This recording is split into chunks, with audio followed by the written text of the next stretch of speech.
नमस्कार मित्रांनो, मानवाने केलेल्या प्रगतीच्या बाबतीत जर आपण विचार केला किंवा जर त्याची तुलना आपण मागील 100 वर्ष 50 वर्ष किंवा अगदी 10 वर्षाशी जर केली तर अगदी आपल्याला विश्वास बसणार नाही अशा प्रकारची जी प्रगती आहे ती मानवाने आतापर्यंत केलेली आहे। तंत्रज्ञानाच्या बाबतीत असो किंवा इतर कुठल्याही बाबतीत असो, मानवाची जी प्रगती आहे ती अगदी वाखाणण्याजोगी आहे।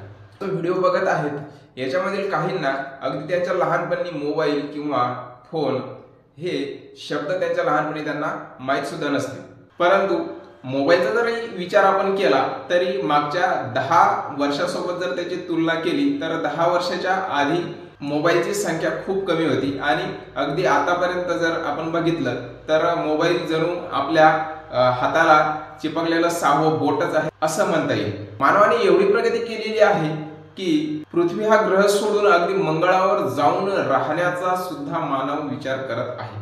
छोट्या छोट्या गोष्टी असो किंवा मोठमोठ्या गोष्टीचा जरी विचार केला तरी ही जी काही मानवाने प्रगती केलेली आहे ती खूप मोठी गोष्ट आहे।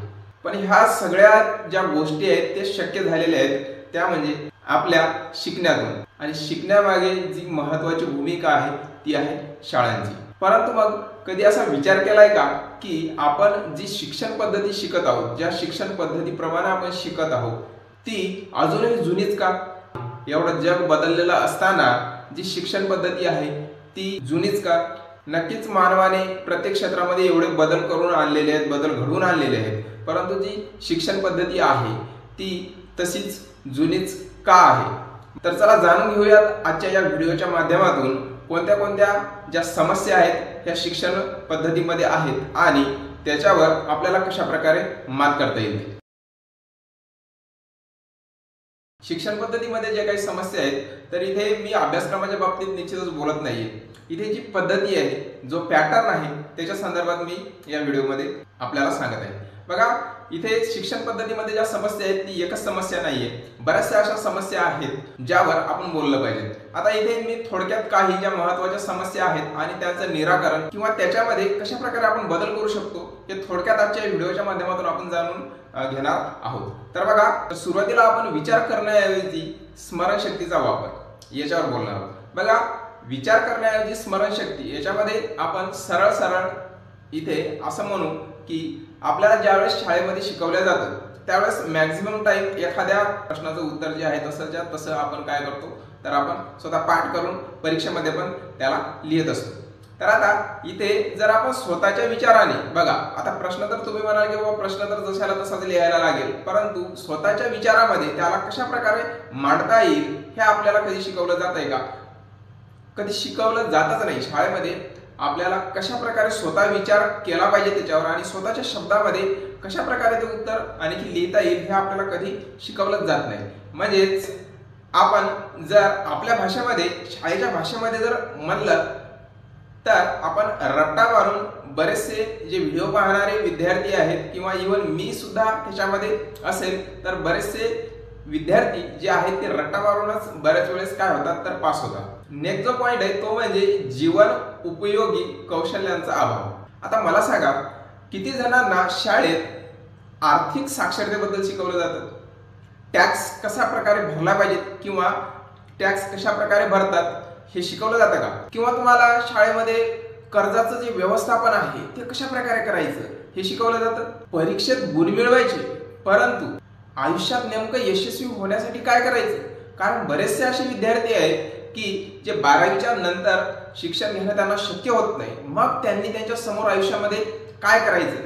म्हणजे 12वीच्या नंतर तुम्हाला लगेच कुठला तरी जॉब मिळणार आहे का? सरकारी नोकरी तर आपण बघत आहोत त्यांची आजची परिस्थिती कशी आहे। बराचसा जो युवक आहे तो बेरोजगार अगदी आपल्या घरीच बसून आहे।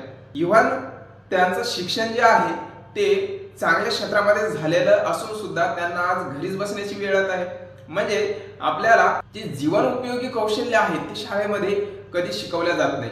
याचा एक अभाव आपल्याला या आपल्या शिक्षण प्रणालीमध्ये आढळून येतो।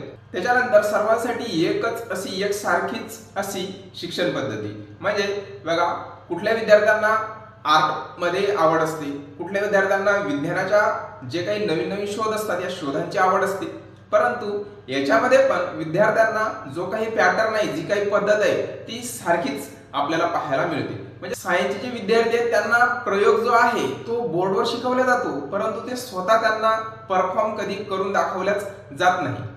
कुठे होत असतील की बाबा प्रयोग करून दाखवले गेलेले आहेत, विद्यार्थ्यांनी स्वतः पण केलेले, पण बऱ्याच ठिकाणी मॅक्झिमम ठिकाणी असं आढळून येतं विद्यार्थ्याला जे प्रॅक्टिकल आहे ते कधीच स्वतः करायला दिल्या जात नाही। म्हणजे ही जी शिक्षण पद्धती आहे हिचा जो पॅटर्न आहे तो सगळ्यांसाठी सारखाच आहे। म्हणजे की बाबा मराठी आहे, इंग्लिश आहे, हिंदी आहे, हे कंपल्सरी सब्जेक्ट आहेत, त्याच्यामध्ये काही धडे आहेत, त्यांनाही सारखेच यांनाही सारखेच, त्या धड्यांना तुम्हाला वाचायचं आहे, परीक्षेमध्ये तुम्हाला पास व्हायचं आहे। त्याचबरोबर विज्ञानामध्ये तुम्हाला सायन्स तुमचा असेल, सायन्स स्ट्रीम असेल तुमची, तर त्याच्यामध्ये केमिस्ट्री आहे, बायो आहे, मॅथ आहे, फिजिक्स आहे, या सर्व विषयांना तुम्हाला शिकवलं जातं। मग कोणाचा लॉ काय म्हणतो, कुठल्या गणिताच्या स्टेप कशा प्रकारे तुम्हाला सोडवायचं आहे, त्याचं आन्सर काय काढायचं आहे, sin cos tan cot sec cosec, हे रेशो तुम्हाला शिकवले जातात। परंतु या रेशोचा, या प्रयोगाचा, केमिस्ट्रीच्या काही प्रयोगाचा स्वतः तुम्हाला जर अनुभव घेता आला तर एक चांगलं होईल। म्हणजेच ही जी काही शिक्षण पद्धती आहे सर्वांसाठी सारखी शिक्षण पद्धती, आवड वेगळी वेगळी विद्यार्थ्यांची, परंतु त्यांच्यासाठी जो पॅटर्न आहे तो सारखाच, हा एक याच्यामध्ये ड्रॉबॅक आहे असं म्हणता येईल। त्याच्यानंतरचा मुद्दा म्हणजे परीक्षेचा ताण। आता बघा, पूर्ण वर्षभर जे विद्यार्थी आहेत ते शाळेमध्ये जाऊन शिकतात, बरेचसे विषय शिकतात, आणि शेवटी त्याचं जे मूल्यमापन आहे ते केलं जातं मार्क्सच्या आधारावर। म्हणजे बघा, एखादा विद्यार्थी आहे आणि त्याला एखाद्या विषयामध्ये खूप चांगलं, म्हणजे विषय एखादा खूप चांगला जमतो, एक विषय खूप चांगला जमतो, त्याला फिजिक्सची खूप आवड आहे, काही जे प्रयोग आहेत ते त्याला खूप चांगल्या प्रकारे जमतात, त्याला ते माहीत आहेत कशा प्रकारे इक्वेशन मध्ये मांडायचे आहेत, किंवा एखाद्या विद्यार्थ्याला गणित जमतं, परंतु जे बाकीचे विषय जर त्याला जमत नसतील तर त्याच्यामध्ये जर त्याला चांगले मार्क आले नाहीत तर समोर चालून त्या टक्केवारीवर, त्याच्या पर्सेंटेजवर, त्या मार्कांचा, कमी मार्कांचा जो परिणाम आहे तो त्याच्या पर्सेंटेजवर दिसतो, आणि त्या कारणानं त्याला चांगल्या कॉलेजमध्ये ऍडमिशन मिळत नाही।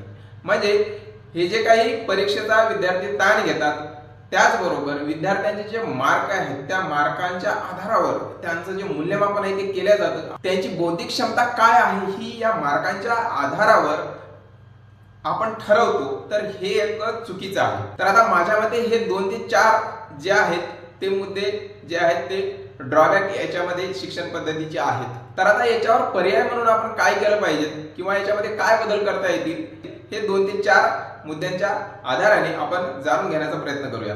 सुरुवातीला आहे प्रोजेक्ट बेस्ड एज्युकेशन, म्हणजेच प्रोजेक्टवर आधारित प्रशिक्षण किंवा शिक्षण। आता याच्यामध्ये थेअरीपेक्षा, जर ज्याप्रमाणे मी सुरुवातीला पण सांगितलं की थेअरीपेक्षा जर विद्यार्थ्यांना जे प्रयोग आहेत ते स्वतः करायला दिले, त्याच्यामधून त्याचं आउटपुट जर घेतलं तर इथे नक्कीच त्या गोष्टीचा विद्यार्थ्यांना फायदा होईल। जेणेकरून ते जर प्रयोग त्यांनी स्वतः केले तर त्याच्यामध्ये त्यांना काही छोट्या छोट्या त्यांच्या ज्या चुका आहेत ते कळतील, त्याचबरोबर त्यांना कशा प्रकारे स्वतः ते सुधारू शकतात किंवा कशा प्रकारे सुधारतील हे त्यांचा तेच विचार करतील, आणि जे एक्झॅक्ट जो काही प्रयोग आहे, जो काही एक्सपेरिमेंट आहे तो स्वतः त्यांनी केल्यामुळे तो त्यांच्या चांगल्या प्रकारे लक्षात सुद्धा राहील। त्याच्यानंतर दुसरा अतिशय महत्त्वाचा मुद्दा आहे तो म्हणजे जीवन कौशल्यांचा समावेश। आता जीवन कौशल्यांचा समावेश याच्या संदर्भात जर सांगायचं झालं तर विद्यार्थ्यांमध्ये जे काही संवाद कौशल्य आहे, जे काही स्वतःचं स्टेज डेअरिंग आहे ते वाढवायला विद्यार्थ्यांना शाळेमध्ये नक्कीच वाव मिळाला पाहिजे। त्यांचं संवाद कौशल्य कशा प्रकारे असलं पाहिजे या संदर्भात वेळोवेळी विद्यार्थ्यांना त्याचे धडे दिले पाहिजेत। त्याचबरोबर जे मानसिक आरोग्य आहे या विषयाच्या बाबतीत पण विद्यार्थ्यांना वेळोवेळी मार्गदर्शन केलं पाहिजे। त्याचबरोबर जे आर्थिक साक्षरता आहे त्याच्यावर पण विद्यार्थ्यांना वेळोवेळी योग्य असं मार्गदर्शन केलं गेलं पाहिजे। त्याच्यानंतर आहे व्यक्तिनिष्ठ शिक्षण। आता जे विद्यार्थी स्लो आहेत त्यांना त्यांच्याप्रमाणे शिकवलं गेलं पाहिजे, जे थोडे फास्ट आहेत त्यांना त्यांच्या गतीप्रमाणे शिकवलं गेलं पाहिजे। त्याचबरोबर विद्यार्थ्यांच्या शिकवण्यामध्ये जे प्रोजेक्टर आहेत त्यांचा तर वापर केला गेला पाहिजे, परंतु जे आज AI टूल आहेत, कॅम्प्युटरशी रिलेटेड बऱ्याचशा गोष्टी आहेत, कॅम्प्युटर आधारित शिक्षण आहे, हे शिक्षण विद्यार्थ्यांना शाळेमध्ये दिले गेलं पाहिजे। त्याच्यानंतर शेवटचा आणि महत्त्वाचा पॉईंट म्हणजे विद्यार्थ्यांच्या गुणाऐवजी बघा, जे मार्क त्यांना परीक्षेमध्ये पडतात त्याच्याऐवजी त्यांचं जे प्रॅक्टिकल आहे, त्यांना स्वतः किती येतं, त्यांना स्वतः प्रॅक्टिकली एखादी गोष्ट केल्याच्या नंतर त्याच्यावर त्यांचं मूल्यमापन जे आहे त्या प्रत्येक विद्यार्थ्यांचं केलं गेलं पाहिजे। म्हणजे आपण जे काही शेवटी वर्षाच्या शेवटी पेपर घेतो विद्यार्थ्यांचे, तर त्याच्यामध्ये जे काही त्यांना गुण मिळतात तर त्या गुणाच्या आधारावर आपण त्याची बौद्धिक क्षमता किती आहे हे आपण जसं मार्काच्या आधारावर ठरवतो, तर ते मार्काच्या आधारावर न ठरवता त्यांना प्रॅक्टिकली त्या गोष्टी स्वतः परफॉर्म करू द्यायला पाहिजेत आणि त्याच्यानंतर त्याचं जे मूल्यमापन आहे ते केलं गेलं पाहिजे. बघा मित्रांनो, शिक्षण प्रणालीमधील ज्या काही उणीवा आहेत किंवा त्याच्यावरील जे उपाययोजना आहेत त्या एका 10 ते 15 मिनिटाच्या व्हिडिओमध्ये नक्कीच सांगता येणार नाहीत. याच्यासाठी एखादा डिटेल व्हिडिओमध्ये त्याच्यावर आपण चर्चा करूयात.